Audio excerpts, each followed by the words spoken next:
Thanks for having me along today on such an interesting and thoughtful topic. My name is Eoin Kilkenny and I have been a freelance and events and production manager for the last 15 years. I've worked mainly in Ireland on arts forms such as dance, theatre and music.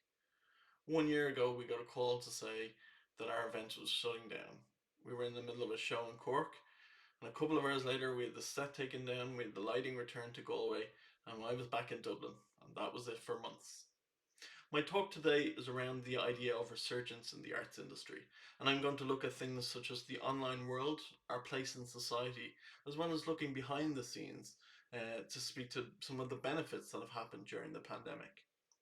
Like the rest of the society, we all thought lockdown was going to be a short 2 weeks, a month kind of thing, but it quickly became apparent that that was not the case, and in fact, it would last a lot longer.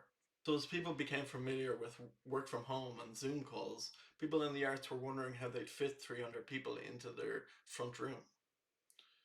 First to close, last to open was the mantra offset, but being a resilient industry, we soon saw that different groups and artists found ways to make new online work and perhaps even thrive. There's always been a hesitance to embrace online technology from the arts, in my opinion. How do you replace that feeling of live? Is it even fair to try? Back in 2012, I wrote about this as part of my thesis, as part of the idea of the National Theatre of Great Britain was exploring filming productions and broadcasting them to cinemas around the world. Obviously, it's easier being a venue with those resources, but it was still a huge undertaking. However, even perhaps even bigger was the morality question. When does filming a piece of theatre stop being theatre and start being a movie? But on the flip side, does the allowing reaching millions of people that couldn't make it to the South Bank of London fulfill a remit that a national theatre should have? I certainly came down on the side that as long as it's live, no reruns, it felt right to me. In a similar way to sport, I felt the live element needed to have a communal feeling, everyone watching something at the same time. Some in venue, some on TV or in the cinema. But what happens when nobody can be in the venues? What happens when the world is suffering a communal crisis? There was certainly something to fear from the online world when the pandemic hit, but in some ways our hands was forced. It started out with small Instagram and Facebook Live performances from musicians. There were Zoom readings by actors as people tried to figure out the format that worked best for them, and even things like where was the mute button. One company very early on was called Lock In Events. They staged versions of plays like Howie the Rookie and expanded to do charity events and comedy shows, and much each time trying to test the ground and push themselves a bit further. Even more impressive was that they were doing this from Dublin and Canada, and they had contributors from all around the world. Another project to highlight was the BBC TV series called Staged, starring David Tennant and Michael Sheen. Having been scheduled to direct Tennant and Sheen in a play that is postponed by the COVID lockdown, Simon Evans, their director, attempts to begin rehearsals on Zoom. The show was filmed pretty much entirely on Zoom and on phones and personal devices, and it was a fun and quirky reflection of lockdown life. But it was so successful that it was picked up by the BBC and Netflix. Lockdown chic was part of its charm, and we can see the arts industry taking pandemic lemons and making Zoom lemonade. So, what happens when we're full of Pfizer goodness and we can fill crowds in our foyers again? I still think we'll be left with a moral question of liveness and how to capture the sense of live, but I don't think we can go back to a world where we ignore the access to the audience that can't make it to our auditorium seats. I think the second big impact on our industry has been the greater recognition from society about the importance of the arts and its key to continued success post pandemic. Very early on, money was made available for things like Other Voices to present a series of concerts online and on our TVs. They very successfully and cleverly brought some of Ireland's best artists and brought them to some of Ireland's most missed locations like libraries and museums and galleries. And they beamed them into our homes.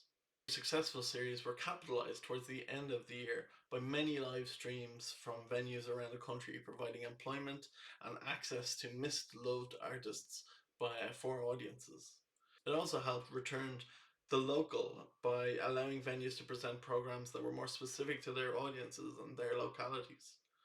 This was only made possible by a grant from central government and a direct investment from the state in the arts. Being a society locked in together meant a return to communal viewing of series. The older of us might be more familiar with before the advent of Amazon Prime and Netflix. One great example of this was Normal People, which provided gripping viewing to people in Ireland, the UK, and indeed the world.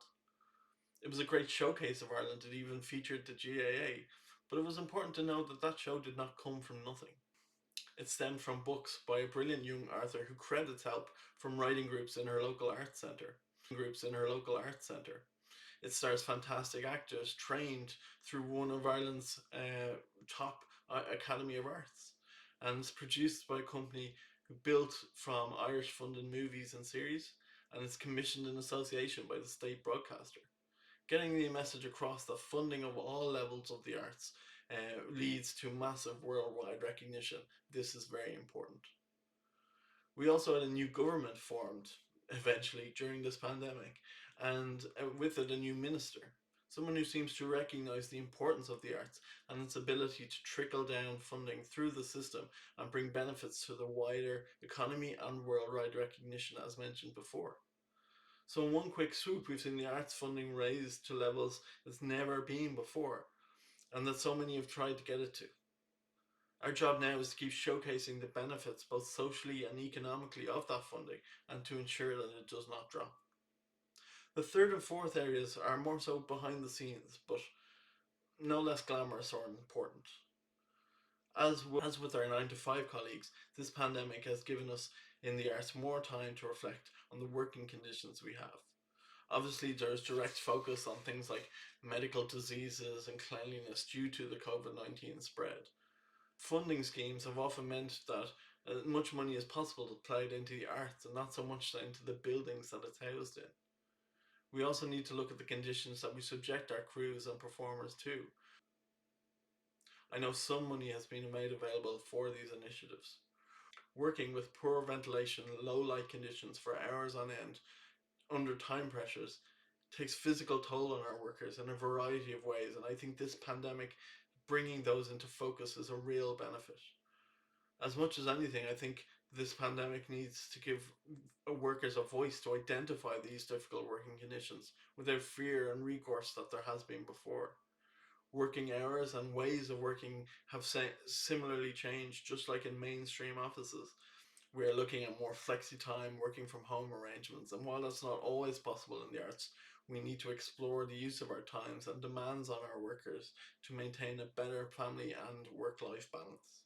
Resources need to be given to allow more times for things to happen at a safer and indeed slower pace when required, and we have to accept that this might mean slightly less work happening, and that becomes a factor of our industry.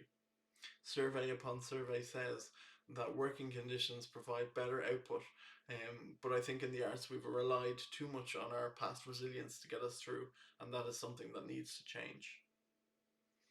Similarly, I think this pandemic has given us time to consider how we as art workers represent ourselves. Often in fast-paced, pressurized world, going from show to show or arts council application to arts council application, we haven't taken the time to look at our industry, to look how we represent each other and to our audiences and the state. Now that we have that time and somewhat driven by this crisis, we've seen coming together to support each other and in different ways.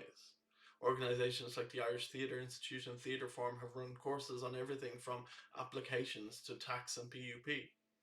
The National Campaign for the Arts has done incredible work lobbying the government for things on like universal basic income and advocating for a development of a system like this.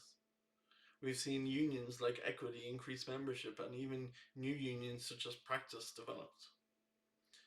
An organisation called Epic has come together to support members of the event industry who've suffered incredible losses over the year. The most important thing we can do now is to join and support these organisations so that they've the resources to fight for us when the industry starts up again and aren't forgotten when the roundabout of real life returns.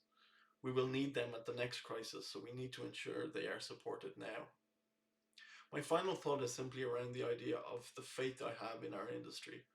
I have faith in my fellow arts workers and to be able to get through this and to support and encourage one another.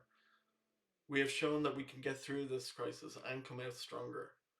The lessons must not be forgotten for the future, but embraced. I have faith that we can do this together. Thanks so much for having me. Miran Nadina Erskala Keda. The people live in one another's shadows. We live for live shows. So this is the curtain call for an epic roadshow. We've a roll call of aficionados, artists, acrobats and gig goers, cooks, bookers and stadium riggers. From the line check to the order of malt on the front line, this is who we are. Creators, responsible professionals, an industry of entertainers who've been mandated to stop, being the first to close down. This isn't art versus industry. This isn't asking for a handout. This is the entertainment business in crisis. From small acorns, we generate billions. Our job is to make your lives better, and we have. You've turned to us for digital distraction. Now we urgently need you to understand the repercussions. Creativity takes courage. We need more than glib comments. It needs to be acknowledged. These are the moments before the lights go out.